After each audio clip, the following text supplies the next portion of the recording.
Halo, selamat bergabung kembali di podcast saya Amalia Sustikarini. Saat ini melalui sambungan Zoom, saya telah terhubung dengan Profesor Firman Nur di Jakarta. Profesor Firman Nur adalah Kepala Pusat Penelitian Politik Lembaga Ilmu Pengetahuan Indonesia atau P2P LIPI dengan fokus kajian partai politik, pemilu, keterwakilan politik, dan pemikiran politik. Menyelesaikan pendidikan S1 di Departemen Ilmu Politik FISIP UI pada tahun 2000, memperoleh gelar Master of Arts dari Faculty of Asian Studies Australian National University melalui beasiswa Australian Development Scholarship, dan lalu melanjutkan studi S3 di School of Social Sciences and Humanities dengan spesialisasi di Indonesian Politics, University of Exeter, dengan dukungan beasiswa dari kampus dan program beasiswa unggulan Dikti Kemendikbud. Selain aktif dalam kegiatan penelitian, Profesor Firman juga adalah pengajar pada Departemen Ilmu Politik dan Program Pasca Sarjana Ilmu Politik FISIP UI, menjadi pemakalah dan peserta di sejumlah seminar nasional dan internasional, serta menjadi kontributor beberapa buku, di antaranya adalah Sistem Presidensial dan Sosok Presiden Ideal, Mereka Bicara PKS, Telah Objektif Perjalanan Dakwah Politik PKS, serta Keamanan di Perbatasan Indonesia Timor Leste. Saya akan berbincang-bincang dengan Profesor Firman seputar rencana pelaksanaan Pilkada tahun 2020 di tengah krisis pandemik, serta tren politik dinasti di Indonesia. Simak perbincangan saya dengan Profesor Firman Nur berikut ini.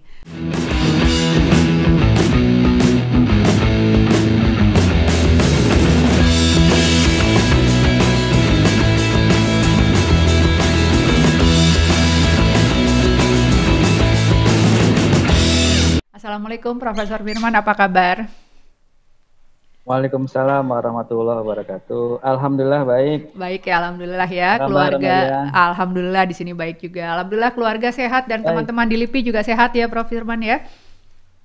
Insya Allah, insya Allah sehat. Ya, sebelumnya terima kasih sudah meluangkan waktu untuk berbincang-bincang di podcast saya. Senang sekali mendapat tamu, seorang teman lama, teman dulu bareng-bareng kuliah dan juga membuat paper bareng bersama ya, Profesor Firman ya. Sekarang kita ketemu lagi, walau di dunia virtual. Mudah-mudahan suatu saat nanti saat pandemi ini sudah membaik ya, kita bisa bertemu lagi ya, Prof ya, dengan teman-teman sesama FISIP UI lainnya juga. Pasti seru ini ya.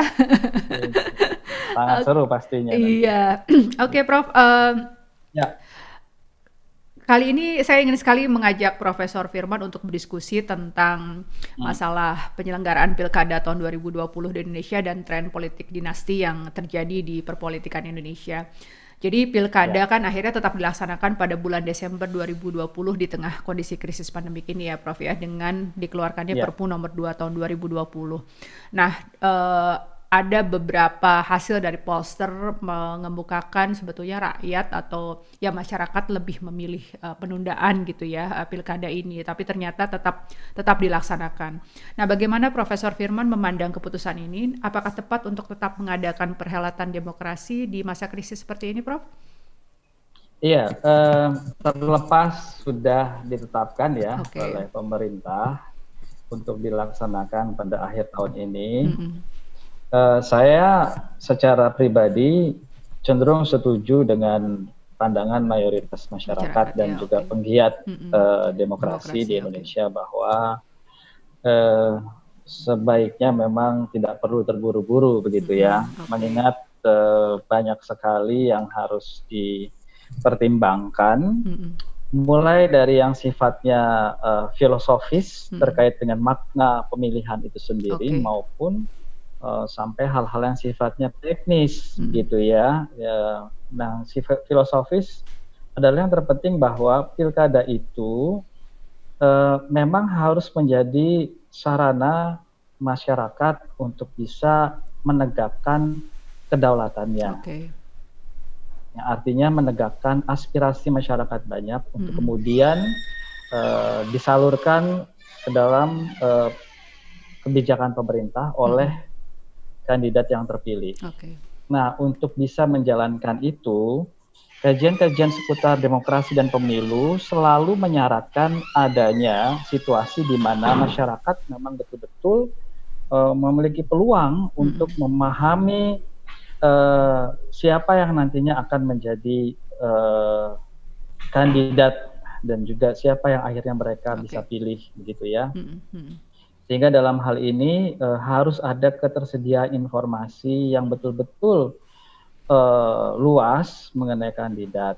Nah, dalam situasi seperti ini ada keterbatasan-keterbatasan yang menyebabkan informasi itu tidak seutuhnya bisa dimiliki, sehingga peluang untuk mendapatkan kucing dalam karung, kata orang begitu ya, itu demikian besar. Belum lagi jadi ada misinformasi terkait kandidat begitu ya, ditimpali lagi dengan maraknya hoax dan buzzer di situ, sehingga masyarakat itu menjadi tidak well informed terhadap orang yang nantinya dia akan pilih dan yang akan menentukan nasibnya begitu. Belum lagi sebetulnya konsentrasi masyarakat, kalau saya lihat ya saat ini itu memang masih pada hal yang sifatnya mendasar begitu ya, kebutuhan primer yang menjadi fokus mereka begitu ya, bukan hal-hal yang sifatnya politik ya, yang kata orang ini kan sebetulnya kebutuhan tertier atau bahkan kebutuhan yang lebih dari itu. Apalagi kalau kita lihat pandemi ini situasinya bukan makin membaik ya, ini sekarang sudah rata-rata 2.000-an orang per hari yang kena gitu ya. Sehingga memang fokus masyarakat tidak ke sana. Nah, oleh karena itu kalau objeknya sendiri sebetulnya tidak memiliki ketertarikan dan juga tidak memiliki pengetahuan yang cukup luas terhadap pemilu itu sendiri dan pelaksanaannya, saya kira timbul pertanyaan, ini sebetulnya pemilu untuk siapa? Itu satu ya dari pemilihnya. Yang kedua juga di dalam konteks penyelenggaraan, ada tahapan-tahapan yang harus dilalui sehingga pemilu itu bisa berjalan dengan baik, dengan sempurna, dengan tahapan-tahapan yang berlangsung secara fair. Nah, di Indonesia ini kan ada kendala klasik terkait dengan masalah pendaftaran pemilih begitu ya. Dalam situasi normal saja masalah ini problematik ya, belum lagi terkait juga masalah DPT ya, dalam konteks atau dalam tahapan pendaftaran. Nah, apalagi dengan situasi sekarang, tentu saja banyak bolong-bolongnya, tentu saja banyak potensi pelanggaran juga di situ, sehingga tidak heran kalau nanti persoalan ini kemudian menimbulkan problem ya di lapangan terkait dengan pendaftaran. Kemudian juga bagaimana nanti hasil dari pemilihan itu dihitung ya, ini juga menimbulkan masalah karena masyarakat kan cenderung segera meninggalkan TPS ya, bahkan dianjurkan mungkin ya untuk langsung meninggalkan. Iya, bahkan memang langsung meninggalkan sehingga mungkin saksi-saksi menjadi sangat terbatas dan juga pola penghitungannya pun menjadi terbatas dan mungkin saja ini terjadi satu manipulasi juga di situ. Betul. Nah, juga di dalam konteks penyelenggaraannya itu kan membutuhkan dana yang sangat besar. Ya. Ada sekitar 313.000 TPS untuk pilkada ini yang tentu saja juga harus disiapkan APD-nya oleh pemerintah ya kan. Sehingga ini bukan harga yang murah begitu ya. Sementara fokus pendanaan kita saat ini lebih baik, lebih diarahkan pada persoalan-persoalan pemulihan ekonomi khususnya UMKM, atau yang terutama adalah bagaimana kita betul-betul bisa memerangi COVID itu sendiri gitu. Jadi dana ini kan harusnya direfocusing untuk hal-hal yang sifatnya prinsipil. Karena walau bagaimanapun tanpa ada pembenahan itu, yang namanya recovery itu akan sangat terhambat begitu ya. Dan ini kan penting. Ini kan masalah nyawa manusia dan juga masalah yang kedepannya akan terkait dengan kesejahteraan masyarakat begitu. Nah, apakah hal itu dana yang besar itu harus dikorbankan demi satu kontestasi yang sebetulnya masyarakat belum siap dan belum menginginkannya gitu kan? Sehingga saya kira ini juga menjadi satu hal yang menyebabkan pilkada ini tampaknya dipaksakan kalau terburu-buru. Sementara juga di sisi lain, kalau ada kekhawatiran bahwa nanti tanpa pilkada itu akan terganggu mekanisme pengelolaan pemerintahan di daerah, saya kira tidak juga, karena ada aturan yang memungkinkan diangkatnya PLH, PLT, atau PJ ya, itu ada landasannya Permendagri nomor 74 tahun 2016, junto Permendagri nomor 1 tahun 2018. Yang intinya satu pemerintahan itu bisa saja dilakukan PLH. Beberapa provinsi baru misalnya dulu, yang terakhir adalah Kalimantan Utara, itu awal-awalnya dikawal oleh PLH gitu ya, dan itu nggak masalah begitu. Dan saya kira penundaan itu juga bukan barang baru loh di Indonesia, karena kalau kita bisa lihat penyelenggaraan pemilu pertama kita kan di tahun 1955 ya, sementara kan kita merdeka tahun 1945, sehingga ada 10 tahun penundaan, 10 tahun penundaan pelaksanaan pemilu. Begitu juga ketika Orde Baru mulai muncul gitu ya, Orde Baru itu sekitar 1966, baru pemilu 1971, 5 tahun ditunda. Kemudian era reformasi juga penundaan 1 tahun. Setelah 98 reformasi, Pak Harto turun, kita baru menyelenggarakan pemilu 1 tahun, dan rakyat bisa menerima itu. Yang penting adalah bahwa pemilu itu akan berjalan dengan baik kalau semuanya enak. Jadi pesertanya enak, pemilihnya enak, kemudian penyelenggaranya enak gitu ya. Tidak serba terbatas seperti sekarang. Barulah dalam situasi yang sangat kondusif itu kita bisa melakukan satu kegiatan pemilihan yang betul-betul dinikmati, betul-betul dihayati, dan betul-betul akhirnya menghasilkan pemimpin yang kita tahu kualitasnya dan sesuai dengan aspirasi masyarakat banyak begitu. Oke, terima kasih. Saya kira itu, Mbak. Oke, terima kasih sekali penjelasan yang elaboratif, Profesor Firman. Jadi kalau saya boleh simpulkan, sebetulnya memang lebih banyak faktor yang memberatkan penyelenggaraan pilkada ini ya, maksudnya sebetulnya lebih favorable apabila ditunda ya, dengan berbagai alasan seperti tadi Profesor Firman paparkan, ada yang sifatnya filosofis gitu, bahwa yang rakyat yang seharusnya memiliki kedaulatan tinggi dalam pemilu ini sebenarnya sedang tidak menjadi subjek yang sedang dalam kondisi siap untuk melakukan politik praktis, karena perhatiannya sedang terfokuskan ke hal-hal lain yang justru lebih urgent ya, seperti kebutuhan primer serta tentunya adalah pemeliharaan kesehatan akibat COVID-19 ini. Kemudian juga yaitu berakibat tidak tercapainya pemahaman, atau mereka para pemilih ini tidak mendapat pemahaman yang baik tentang calon yang akan dipilihnya. Nanti akan juga berpengaruh kepada hal teknis tentunya, seperti penyelenggaraan, seperti pendaftaran pemilih, DPT, dan penghitungan hasil, karena ya tentunya dalam masa pandemik ini kan sangat dihindari adanya kerumunan ya Prof ya. Jadi biasanya kan kita setiap habis pemungutan suara kan kita berkumpul ya menyaksikan hasilnya, tapi tentunya ini akan menjadi hal yang sangat berbeda. Dan tentunya juga hal yang paling penting juga adalah soal dana yang seharusnya bisa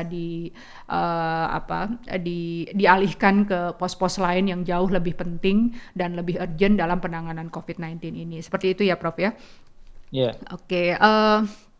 Juga tadi Profesor Firman tambahkan kalau kekhawatirannya adalah karena akan terjadinya vacuum of power, itu sebetulnya sudah bisa diantisipasi dengan adanya peraturan Mendagri itu ya, bahwa ada mekanisme PLH, PLT, dan PJ itu tadi. Jadi sebetulnya tidak ada yang harus dikhawatirkan kalaupun pilkada tahun 2020 ini kita tunda, tapi ternyata pemerintah tetap memutuskan untuk menyelenggarakannya di tahun ini. Nah, kira-kira apa alasannya nih Prof? Kok kayaknya ada beberapa pihak yang ngotot banget nih supaya tetap dilaksanakan tahun ini. Apakah ada hubungannya dengan incumbent, atau karena begini, tadinya saya pikir bahwa apabila di suatu wilayah atau di suatu negara incumbent-nya itu terbilang berhasil melaksanakan penanggulangan COVID, itu akan mampu kemudian untuk meraih dukungan yang signifikan bagi kemenangan dia di demokrasi elektoral ini gitu ya. Tapi kalau yang gagal itu tidak gitu. Nah, ini apakah ada kaitannya dengan ini Prof, atau mungkin semata-mata kepentingan dari beberapa pihak, misalnya partai politik yang tetap ingin mengadakan pemilu di tahun ini? Iya. Saya kira kepentingan secara umum adalah kepentingan yang terkait dengan bagaimana mempertahankan kekuasaan atau berebut kekuasaan. Artinya ini memang nuansa politik, dan yang paling berkepentingan pada akhirnya kalau kita lihat adalah memang mereka yang cukup dekat kepentingannya dengan pelaksanaan pemilu yang ujungnya nanti akan menentukan siapa yang berkuasa. Nah, dalam hal ini memang petahana menjadi salah satu orang yang saya kira punya kepentingan tinggi ya di dalam pelaksanaan pemilu pilkada ya. Ada 220 petahana kurang lebih. 220 ya, oke. Jadi cukup banyak ya. Hampir saya kira hampir 80% itu adalah petahana yang tentu saja kecenderungan petahana itu adalah maju, dan kecenderungan petahana juga di Indonesia ini punya potensi menang cukup tinggi gitu ya. Jadi mereka tidak sabar untuk melanjutkan estafet kekuasaannya gitu. Yang sayangnya memang kadang tidak berbanding lurus dengan kualitas pemerintahannya ya, atau achievement-nya begitu, atau performanya, sehingga ya kadang-kala tidak mesti dia juga yang terbaik yang bisa akhirnya keluar sebagai pemenang. Yang jelas memang petahana itu memiliki keuntungan ya, keuntungan terutama dari bagaimana dia bisa mengendalikan infrastruktur pemerintahan untuk secara diam-diam ya, dan ini sebetulnya ilegal, baik dalam bentuk anjuran ataupun perintah langsung untuk memang dijadikan bagian dari alat pemenangan ya, kontestasi itu. Jadi dia bisa menganjurkan aparatnya, birokratnya untuk memberikan privilege bagi langkah-langkah politik dibandingkan kandidat yang lain ya. Langkah-langkah politik incumbent untuk memenangkan kontestasi dibandingkan dengan kontestasi yang lain. Kemudian dia bisa menggunakan infrastruktur dan juga program-program pemerintah. Saya lihat di YouTube misalnya sudah ada petahana yang turun ke jalan, turun ke pelosok begitu ya, atas nama satu program pemerintah, tapi ternyata diisi juga dengan pesan-pesan politik kampanye begitu ya, dan juga bantuan-bantuan sosial yang dikemas demikian rupa sehingga mengesankan ini adalah juga sumbangan dari petahana. Itu cukup marak juga muncul seperti itu gitu ya. Saya kira petahana punya kepentingan, dan kita bisa saja menjadikan petahana sebagai salah satu orang yang kita anggap sebagai ini nih kepentingan dia nih gitu ya. Kemudian saya kira juga parpol ya, parpol juga punya kepentingan karena memang dia menangguk keuntungan ya, biaya politik pilkada kita tinggi loh. Untuk level pilkada saja di level kabupaten kota tuh bisa 30-50 miliar. Di level provinsi bisa sampai 100 miliar. Itu uangnya pasti salah satunya masuk ke kantong partai. Kenapa?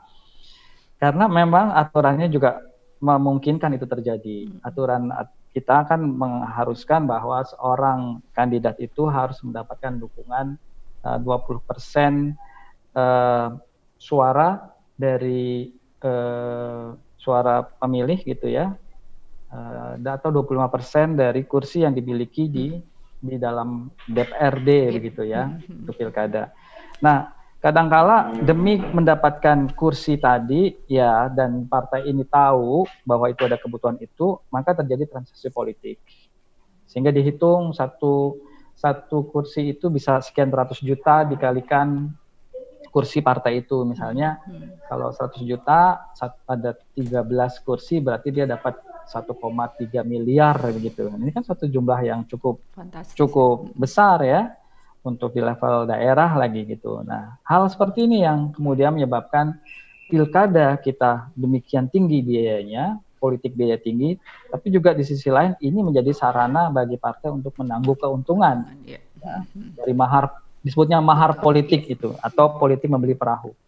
Kemudian juga tentu saja kepentingan mungkin juga ya para donatur politik atau mereka yang kalangan bisnis yang punya kepentingan untuk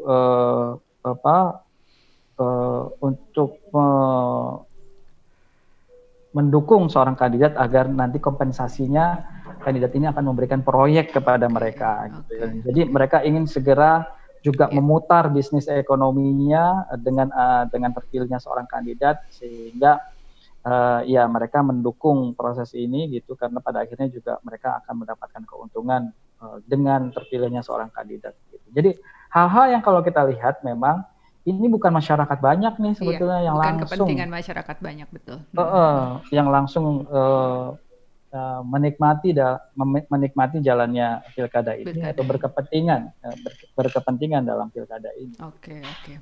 Oke, terima kasih Prof. Iya, ini ya kenapa saya menanyakan ini, karena ada beberapa negara, memang beberapa negara melakukan penundaan, tapi ada beberapa negara tetap melakukan election ini gitu kan sesuai waktunya, seperti Korea Selatan kemarin. Tapi terakhir New Zealand akhirnya mengundurkan juga jadwal pemilunya ya Prof ya, 1 bulan, tadinya kan bulan September kemudian bulan Oktober karena terjadi kasus baru ya, walaupun mungkin jumlahnya nggak sebesar di negara lain, tapi langsung kemudian Perdana Menterinya Jacinda Ardern mengumumkan penundaan ya, walaupun mungkin kelihatannya nggak signifikan waktunya ya, hanya sebulan gitu diundur.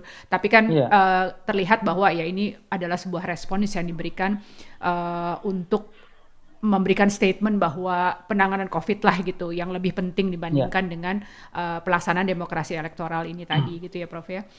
Dan itu sayangnya tidak terjadi di Indonesia kalau menunda sekitar beberapa bulan, saya kira banyak sekali ya. Ada puluhan negara sebetulnya menunda dalam hitungan bulan. Ada yang mengatakan sampai 65 negara kalau hanya mengundur bulan. Tapi ada juga yang mengundurnya itu sampai 1 tahun. Itu juga ada. Jadi local election di Inggris itu diundur sampai 1 tahun sampai betul-betul aman begitu ya. Tapi juga memang ada yang tetap berjalan sebagaimana mestinya. Nah, yang berjalan sebagaimana mestinya ini kan memang karena sistemnya sudah sangat mapan, karena berlangsung secara sudah sama persis seperti itu, tidak ada cacat yang signifikan selama puluhan bahkan mungkin ratusan tahun, sehingga kalau toh dilakukan itu hanya satu hal yang sifatnya adjustment saja, satu modifikasi agar tetap berjalan tanpa mengurangi makna dari masyarakat, dan masyarakat pada umumnya tidak menganggap itu satu masalah. Berbeda dengan masyarakat kita yang memang kurang antusias gitu ya, ya karena mungkin mereka melihat juga dalam pelaksanaannya terlalu banyak juga manipulasi di dalam prosesinya itu gitu. Oke, thank you Prof.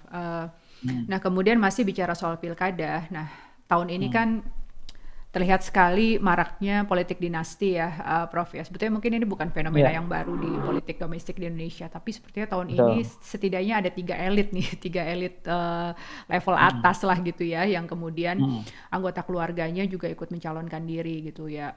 Tentunya Presiden Jokowi sendiri, anaknya maju ke pemilihan wali kota Solo ya, kemudian Ma'ruf Amin, wakil presiden kita, anaknya juga akan maju di pemilihan wali kota Tangerang Selatan ya, dan Prabowo Subianto, keponakannya, maju juga nih sebagai wakil ya, wakil wali kota di dan jangan lupa menantu presiden juga akhirnya benar, Medan akhirnya jadi juga maju ya, Bobi ya, luar biasa ini. Dan mungkin ada beberapa juga lain yang ya agak terlepas dari radar lah, tapi setidaknya sampai ada 3 elit ini kan luar biasa gitu ya, di tahun yang sama-sama kemudian melakukan politik dinasti ini. Nah tapi banyak juga kan yang mengatakan bahwa ini kan sebetulnya hak politik, hak untuk memilih dan dipilih itu kan hak politik warga negara ya, Profesor Firman ya. Nah bagaimana nih pendapat Profesor Firman mengenai tren politik dinasti yang berlangsung di Indonesia ini terhadap keberlanjutan proses demokrasi di Indonesia, di mana banyak analis, banyak pengamat menyatakan bahwa kita nih kayaknya sedang mengalami fase regresi nih demokrasinya. Gimana nih Prof bisa menjelaskan hal ini, hubungan antara politik dinasti dan demokratisasi di Indonesia? Oh iya, kalau di Indonesia saya kira pola hubungannya saling meniadakan ya. Artinya tumbuhnya politik dinasti itu saya kira membuktikan bahwa kehidupan demokrasi kita sebetulnya belum established gitu. Karena apa? Karena politik dinasti ini biasanya adalah satu politik yang memanfaatkan kedinastian, memanfaatkan keluarga untuk satu kontestasi di mana dia memiliki banyak privilege yang tidak dimiliki oleh orang kebanyakan, ordinary people gitu ya. Mulai dari bagaimana dia dipilih, sampai kemudian dia akan bertarung, dan bagaimana dia nanti menyusun pemerintahan, dan kemudian menjalankan pemerintahan itu ditengarai seperti yang sudah-sudah, itu akan menimbulkan banyak kontroversi dari sisi demokrasi, baik prosedural maupun substansinya. Prosedural misalnya, bagaimana anak presiden kita di Solo itu kan sebetulnya dan juga menantunya itu kan menimbulkan keguncangan, bagi pengurus di daerah ya, karena mereka sudah melakukan satu prosesi pemilihan yang kemudian dibatalkan oleh pusat demi mengakomodir anak yang selama ini tidak punya track record sebetulnya. Track recordnya kan tukang martabak tuh. Iya, dan dia tiba-tiba harus mengurus ratusan ribu nasib orang. Iya. Artinya ada masalah kapabilitas. Nanti saya akan sambungkan ke fenomena yang lebih global. Tapi sebetulnya yang ingin saya katakan, kalau toh dia akhirnya mengorbankan kepentingan kalangan yang lain untuk bisa maju, tapi setidaknya di negara lain mereka punya kapabilitas, dia punya track record untuk hidup untuk berkecimpung dalam dunia politik. Artinya ketika Kennedy itu maju, dia tidak hanya mengandalkan bapaknya, tapi mereka Kennedy, baik John maupun Robert, itu memang sudah tahu persis apa itu politik. Untuk apa itu politik? Dia memahami kehidupan politik dengan tidak saja mengamati bapaknya, tapi dia juga mempelajari itu, kemudian berkecimpung secara serius di dalam partai, gitu ya. Bukan ujuk-ujuk orang yang tidak punya pengalaman, track record yang memadai, kemudian pernah bilang juga tidak akan masuk dalam dunia politik, ternyata terjun ya di dalam. Ini seolah-olah kan berarti nasib banyak orang ini bergantung pada orang yang tidak berpengalaman. Nah, ini sisi kelam dari politik dinasti. Bagaimana orang yang kapabilitasnya minim mungkin saja dia menjadi kandidat dan mungkin saja dia menang. Nah, dari sisi ini kan sudah merupakan kegelapan, ya.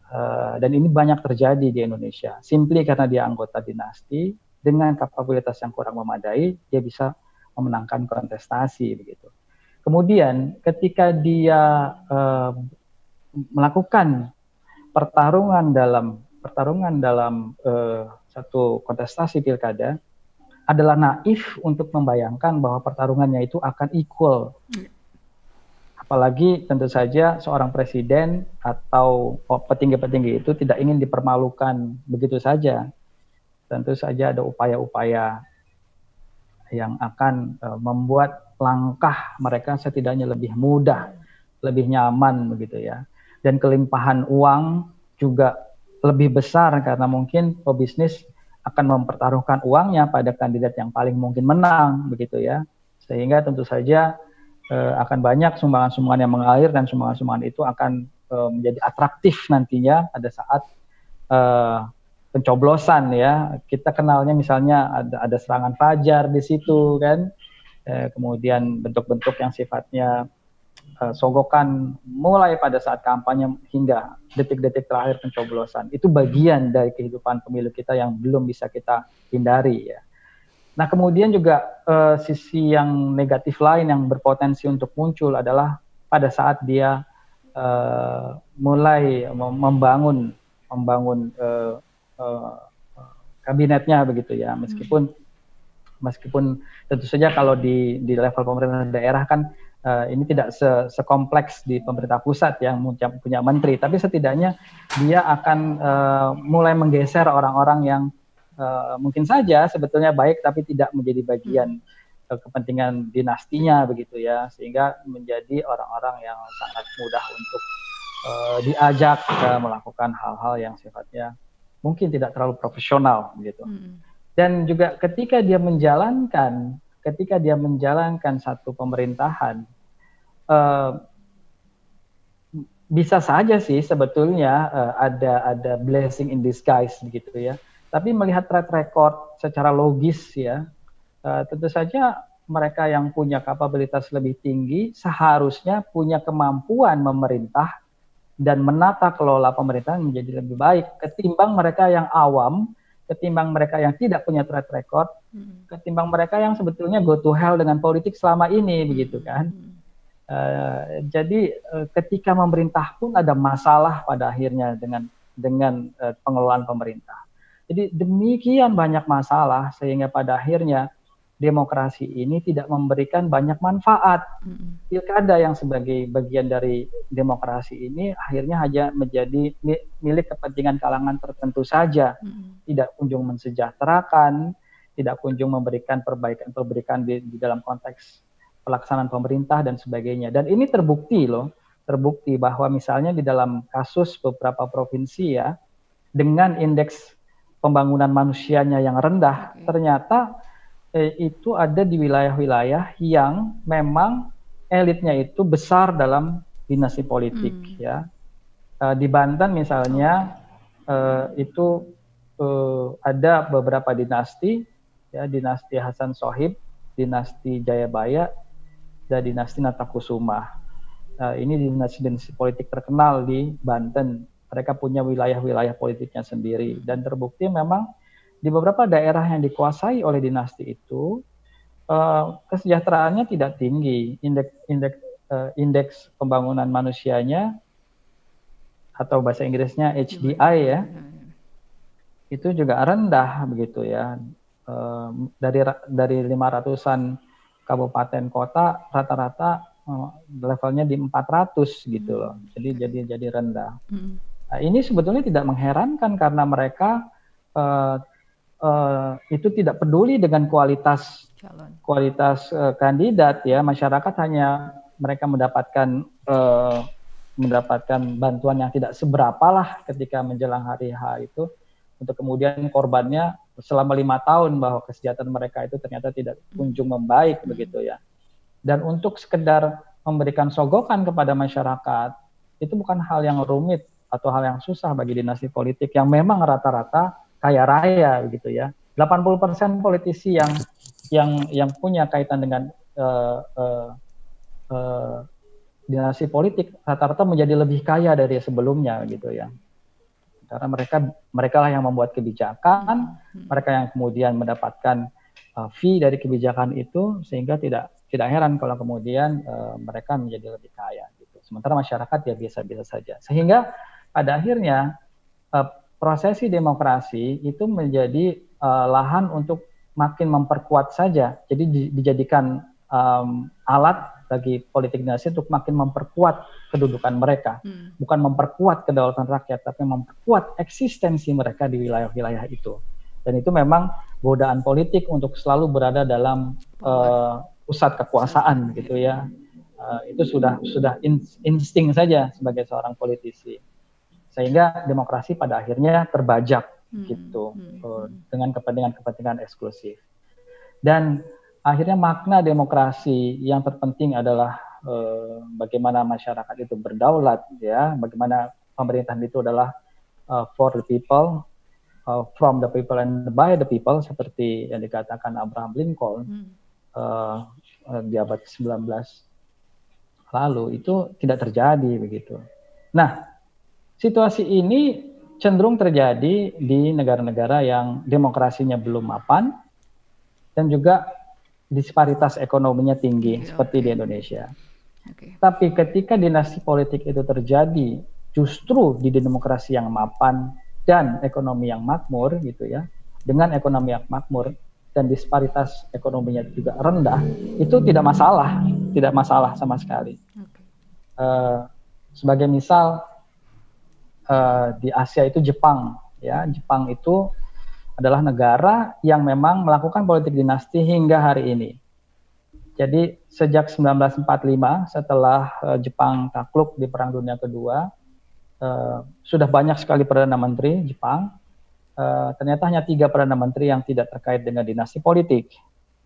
Sisanya terkait dengan dinasti politik, termasuk yang sekarang, Shinzo Abe, bapaknya dan kakeknya dari keluarga Abe itu adalah keluarga politik gitu ya. Kemudian saat ini juga misalnya ada seorang politisi muda dari klan Fukuda. Dia adalah cucu dari Fukuda juga yang memerintah di tahun 1960-an ya. Dan keluarga Fukuda ini punya relasi dengan sejarah politik Indonesia karena memang ketika Orde Baru memulai jalan gitu ya, mereka butuh investor dan juga butuh dana besar dari luar,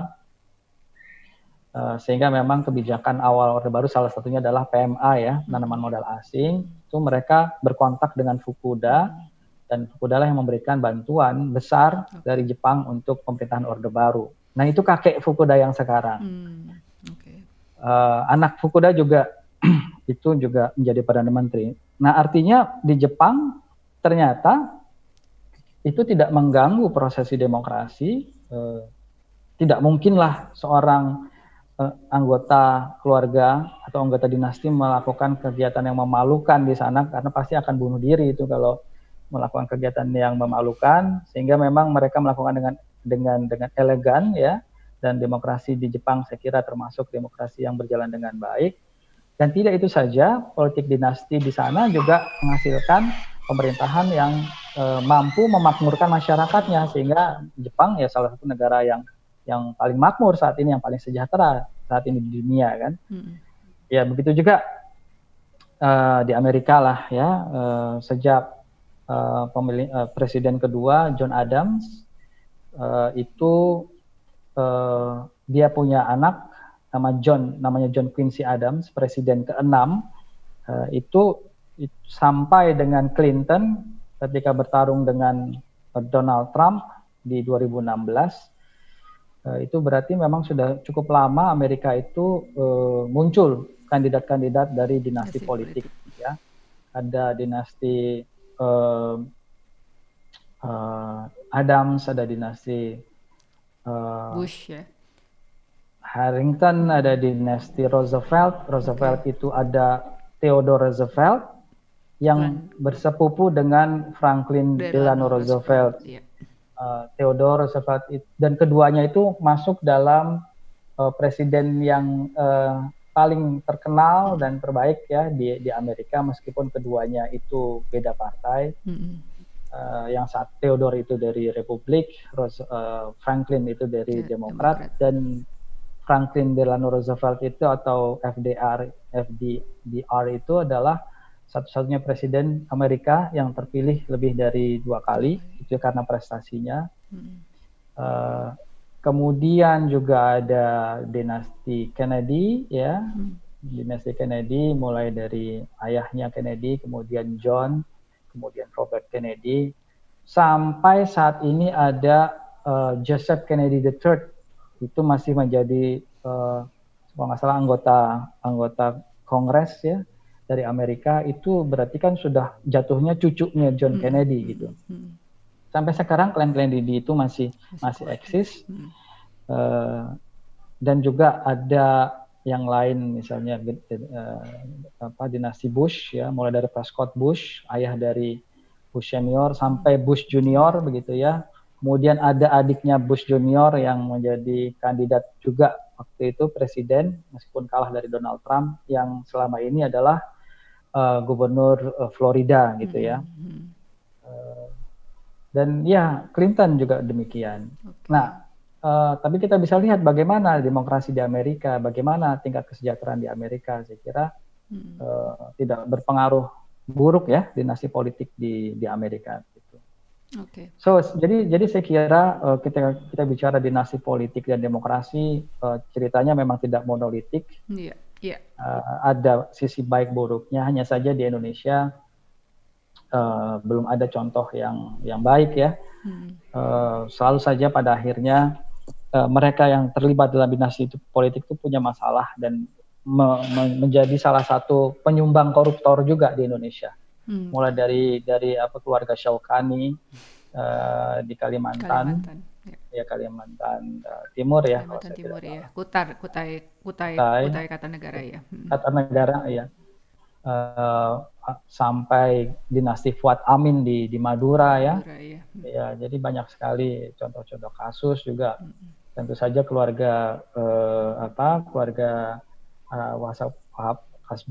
Hasan Sohib yang anaknya Atut Hosiah itu juga melakukan praktek korupsi. Kalau toh tidak melakukan praktek korupsi, saya kira prestasinya juga biasa-biasa saja. Ya. Oke, terima kasih Prof. Firman. Jadi mungkin saya bisa simpulkan sedikit bahwa politik dinasti ini itu tidak bisa kita lihat modelnya gitu ya. Jadi itu bisa terjadi sebetulnya di banyak negara dengan level kematangan demokrasi dan perekonomian yang berbeda-beda. Itu bisa terjadi di mana saja, tapi tingkat keberhasilannya itu biasanya akan lebih berhasil di negara-negara dengan tingkat kematangan demokrasi yang baik serta tingkat ekonomi atau kesenjangan ekonomi yang tidak lebar ya di negara tersebut gitu. Tapi apabila itu terjadi di Indonesia dan negara lain yang masih mengalami proses perjalanan demokratisasi serta kemudian masih banyak sekali hal yang harus dilakukan untuk memperbaiki kondisi ekonomi rakyatnya, maka kemungkinan besar itu tidak akan berjalan dengan baik. Nah, tapi Prof, mengingat bahwa ada negara dengan contoh-contoh kasus yang sukses dalam politik dinasti itu, kira-kira seperti apa? Ada nggak prekondisi yang harus dicapai oleh Indonesia atau oleh rakyat Indonesia supaya politik dinasti ini bisa berjalan dengan baik? Iya. Sebetulnya kan begini, politik dinasti itu tidak masalah kalau memang dia punya kontribusi bagi penegakan demokrasi, intinya begitu. Dan itu mereka dipilih karena masyarakatnya memang secara rasional melihat mereka layak untuk memimpin. Secara rasional ya. Jadi hanya bagian dari satu kandidat dari banyak kandidat, dan memang salah satunya itu adalah kandidat yang punya background politik dinasti. Dan masyarakat dengan kebebasan berpikirnya, kebebasan menentukannya, dia akhirnya saya memilih seorang kandidat yang punya background politik dinasti. Artinya apa? Kembali ke masyarakat.